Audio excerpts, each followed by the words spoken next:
My name is Nick Psaltos, Psaltos. I grew up at 340 Crescent Avenue, right up the street from here. Thank you for giving me the time to present a very difficult story. And I thank the Gonzalez brothers and Paul King and Dan Schlademan for what they did to pave the way for this story, to find an audience after so many decades of family pain. I'm 63 years old and currently reside in South Carolina. Our family lived in this town between 1968 and 2002. My dad was a stockbroker and a proud Army veteran. My mom was a homemaker. Both are now deceased. Both were born to Greek immigrant parents. I have one older brother, 17 months older, and two much younger siblings, one 6 years younger and one 12 years younger than me, respectively. In the school year of 1969 to 70, I was in second grade, and my teacher's name was Miss Novi. In that same year, my older brother was in John Anagnosti's third grade class. Like our family, Anagnosti was also of Greek descent. Because of this commonality, our mother trusted him immediately. She soon granted him permission to take my brother on after-school excursions, and the following year, she allowed me to go on those excursions too.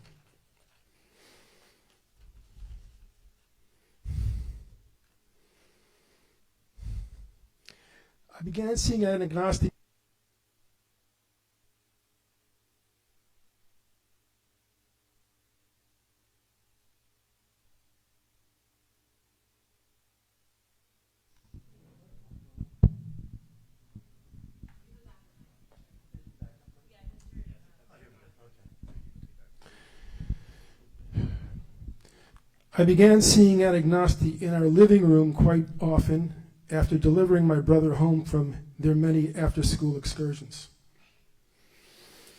There were events I recall like Mets and Yankees games. From the first time Mom invited him inside, I remember him often staring at me silently and bending his head over to one side, locking a gaze with me, and it was sort of hypnotic. Silent, staring, head bent to the side. He'd then stick his tongue out at me, trying to make me giggle. All doing this, all while conducting a conversation with my mother. So he's multitasking. Through the lens of my now adult eyes, this was not appropriate behavior for a teacher. My adult self can now see that he was trying to groom me. On another occasion, Mom fed him dinner, and he was seated at the head of our dinner table. In Dad's seat. Dad wasn't home from work yet. I don't recall where he was. Maybe she was making a meal and said, hey, come try my whatever she was making, a Greek meal, and she fed him at our dinner table, and I remember sitting there and watching him eat at our meal table. Mom once asked Anagnosti to babysit us. I remember him being in my bedroom and was showing him my G.I. Joe collection. My other memories of that occasion are still fuzzy. I have a memory of being seated in a poorly lit kitchen with a box of cold pizza on a table in front of me. It may have been in Anagnosti's home. I remember tasting the pizza and not enjoying it because it tasted bad and smelled weird. I had always loved pizza, but that stands out as my first ever experience not enjoying pizza as a child. There were lots of screaming kids in the house too, and I did not feel safe. That's all I recall of that event at this time. In spring of 1971, I attended a Mets game with Mr. Anagnosti. I was 9 years old. The ride to Shea Stadium was very bizarre. I recall there were 5 or 6 kids in the car in total. I sat in the center of the back seat. I was trying hard to see the road ahead of us because I always liked navigating while sitting in a car that was moving. And I noticed while he was driving, he was only using his left hand on the wheel.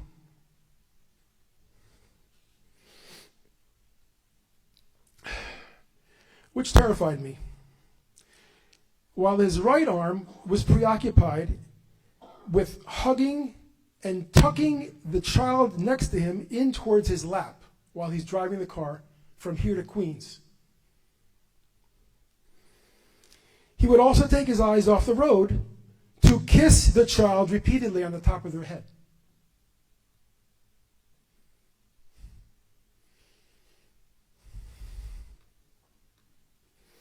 He drove the entire way to Queens and back after the game with only one hand on the steering wheel. And he had multiple children under his care, but he was distracted. And I seem to recall it was the same child in both directions that sat next to him, and I was in the back seat both times. Once inside Shea Stadium, during the middle of the game, I remember us having to use the bathroom. Anagnosti brought us to the bathroom and entered the stall with one of the kids. I don't remember who it was, but I remember standing outside it and him in a stall with a kid. So, on another occasion, I recall being in a diner owned by Anagnosti's father. My memory is mostly vague, but I do recall being inside a food storage pantry in that diner.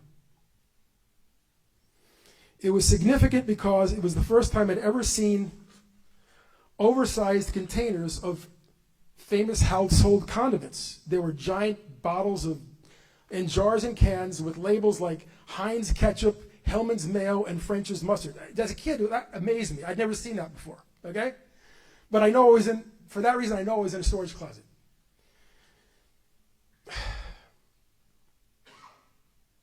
That restaurant structure still exists today. If you were to go to John F. Kennedy Boulevard in West New York, it's at 5700. And today it's called Maison Espagnole. But at the time, it was owned by Anagnosti's father in the early 1970s. I do not yet know how Anagnosti may have harmed me or my brother, but I submit the following behavioral changes in my brother, which began immediately after Anagnosti entered our lives. Hold on to your seats. This is not good. Beginning in 1970 and covering a 4-year period, I began receiving violent attacks from my brother. My brother, who I loved and admired. My older brother. He was my hero. We played baseball every day. We practiced every day for 3 hours. After having been my best friend for 8 years, he suddenly turned into my predator. He kept trying to inflict pain on me. These attacks began as sucker punching incidents, usually around the house. In 1973, it expanded to public attacks, including a sucker punch of me during a Midget League baseball game in front of dozens of witnesses. In the following year, he was our team's starting pitcher. He began serially beanballing opposing batters through several games with an alarming frequency. Parents were mortified. They were in uproar. They complained to the Leonia Recreation Commission. My brother was banned from the league. That was his final year to ever play organized baseball, in his 7th grade year. And he was an amazing pitcher and hitter.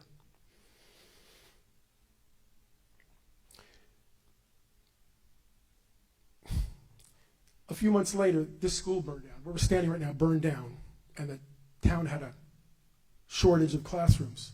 So my parents sent my brother and I to St. Spiridon School, right across the bridge in Washington Heights, Greek Orthodox parochial school. My brother spent his 8th grade year there. I spent 7th and 8th grade year. After his 8th grade year there, he never returned to Leonia's school system. He went to high school in New York City. I did return after my 8th grade graduation. But he never, to my knowledge, he's never maintained any friendships with anybody in Leonia. I mean, there was something going on there, and he socially just didn't fit in. I don't know what to tell you. In addition to what I just explained to you, there were bludgeoning incidents. 4 times I was sent to a hospital because my brother bludgeoned me. It gets even worse than this, by the way. Please hang on. He once hit me with a steel shovel, once with a wooden baseball bat. Once he kicked a basement hopper window into my face. A basement hopper window has a hinge at the top and it opens.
I apologize for the issues with the microphone. Once we do transfer that one over there, you just need to hold the button down.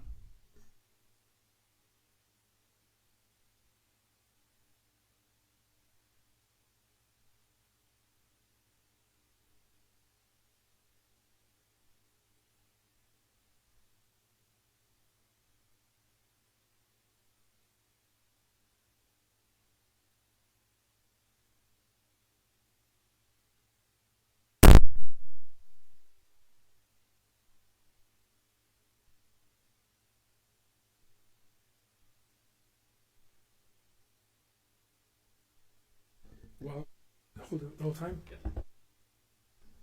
Thank you. Okay, I'll try to continue here.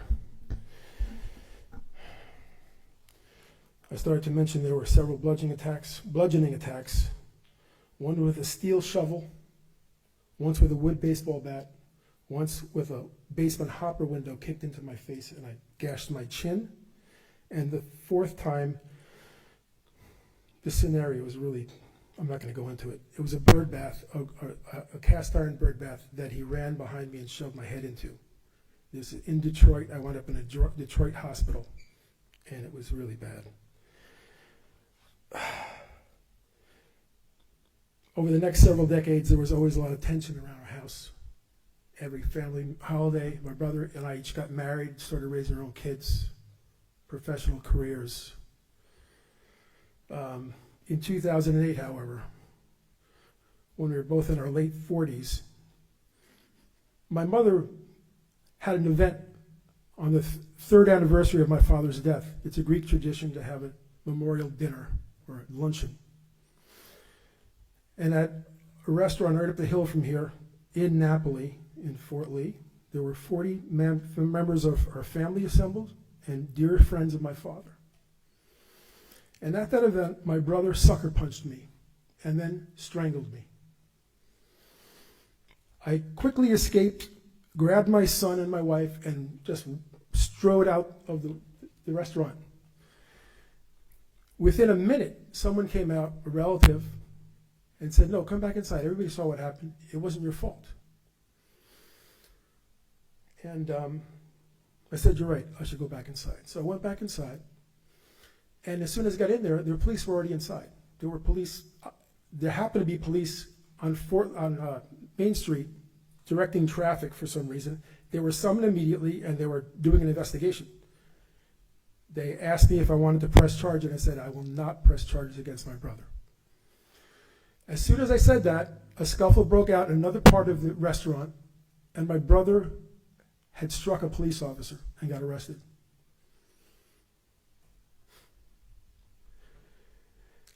I had a momentary feeling of relief that suddenly the public and my greater family understood what I was going through.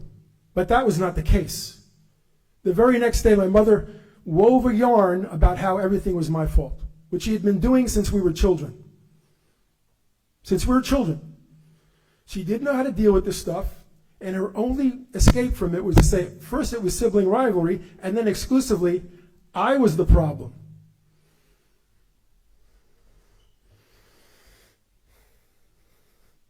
So his hostilities continue into adulthood, and it's apparent. I do not yet recall many details of my own possible abuse as yet, and I cannot effectively speculate what might have happened to him, if anything, but something caused my brother's behavior to change. He has never discussed this with me in 54 years. He always avoids conversations with me. I've arranged to get clergy, Greek clergy involved, and therapists, and he keeps running away and avoiding it. And sadly, my parents never knew how to handle it. So my mother fabricated that Nick's the bully story, and he's the tormentor. If that wasn't bad enough, while I was away to college and living out of state in many years of my career, she told that story to my much younger siblings who weren't even alive when the stuff started. So now I am saddled with the albatross of being the family bully who caused my brother to get arrested. And I have no family. Not even my cousins speak to me. In the Greek community, gossip really is powerful. It can destroy someone. I have no family.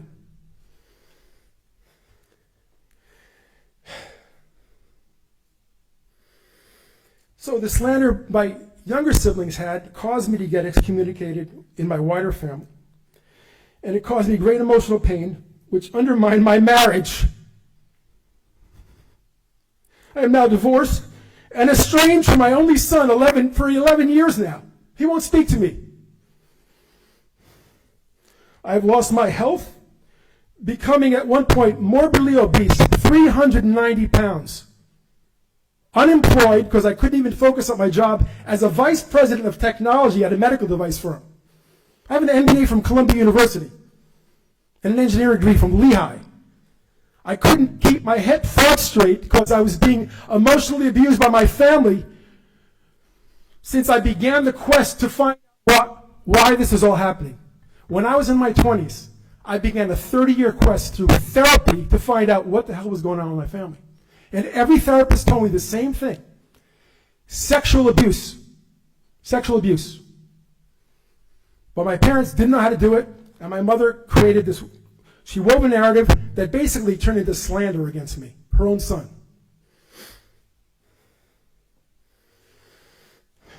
I had several operations. I had a heart ablation. Now I have heart failure. I was homeless. I couldn't afford my insulin. My wife took my son away from me. I had nobody to care for me. I lived in a foreclosed condominium in Guttenberg for 3 years, and many months with no electricity, no water, no heat. It was awful, but guess what? I found the Lord. So that carried me through. I didn't despair. I kind of laughed at it all because it was so absurd, completely absurd, that my sister was living three miles away from me, never visited me while I was going through this pain. So, I still don't know. I'm not clear about what happened to either of us, but I do know we've been estranged for 54 years. I'm still putting my life back together. I've lost 150 pounds.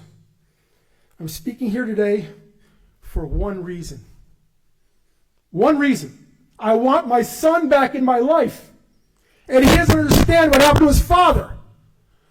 Because my ex-wife is probably not supporting me in the story. She suffered greatly too. But my own brother, who was doing this stuff to me, he doesn't defend me either. So I've been slandered everywhere. And it's destroyed me emotionally and physically.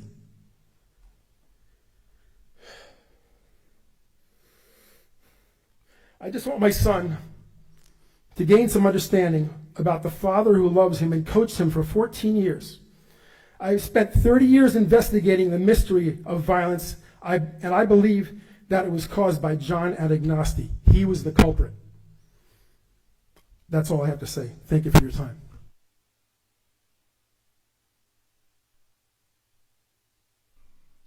Thank you, Mr. Psaltos.